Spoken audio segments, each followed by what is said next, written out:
بسم اللہ الرحمن الرحیم۔ از کبھی کبھی زمانہ ماضی کے لیے آتا ہے اور کبھی مستقبل کے لیے۔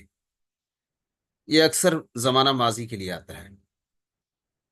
یہاں پر ازا کا لفظ لکھ دیا ہے، یہ غلطی سے ہے، یہ از ہے۔ از زمانہ ماضی کے لیے آتا ہے، اور جب یہ زمانہ ماضی کے لیے آتا ہے تو اس کے چار استعمالات ہیں۔ نمبر ایک، یہ ظرف بنتا ہے اور یہ حینہ کے معنی میں ہوتا ہے۔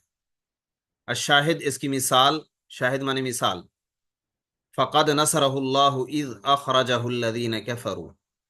یہاں پر از یہ ظرف ہے اور حینہ کے معنی میں ہے، اور یہ ترکیب میں ما قبل والے نصرہ کے لیے، نصرہ فعل کے لیے ظرف بنے گا۔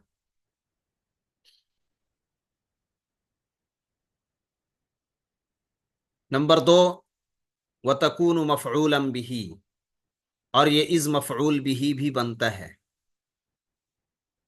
الشاہد، اس کی مثال، وَاذْكُرُوا إِذْ كُنْتُمْ قَلِيلًا فَكَثَّرَكُمْ۔ یہاں پر از یہ مفعول بھی بنے گا ما قبل والے فعل اذکرو کے لیے۔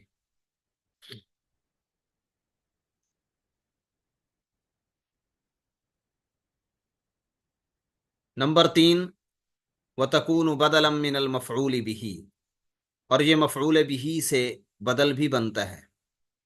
الشاہد، اس کی مثال، وَاذْكُرْ فِي الْكِتَابِ مَرْيَمَ اذ انتبذت من اہلها، از انتبذت، یہ از یہ بدل بنے گا اذکر کے مفعول بھی مریمہ سے، مریم جو کہ مفعول بھی ہے اس کا۔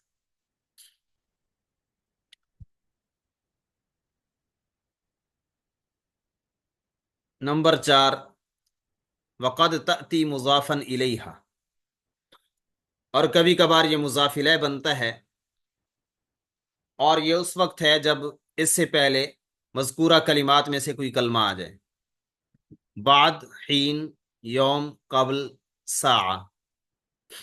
اس کی مثال ہے الشاہد، بعد اذ ہدیتنا، بعد اذ ہدیتنا، یہ از یہاں پر مضاف الیہ ہے بعد کے لیے۔ صلی اللہ تعالی علیہ خیر خلقہ محمد۔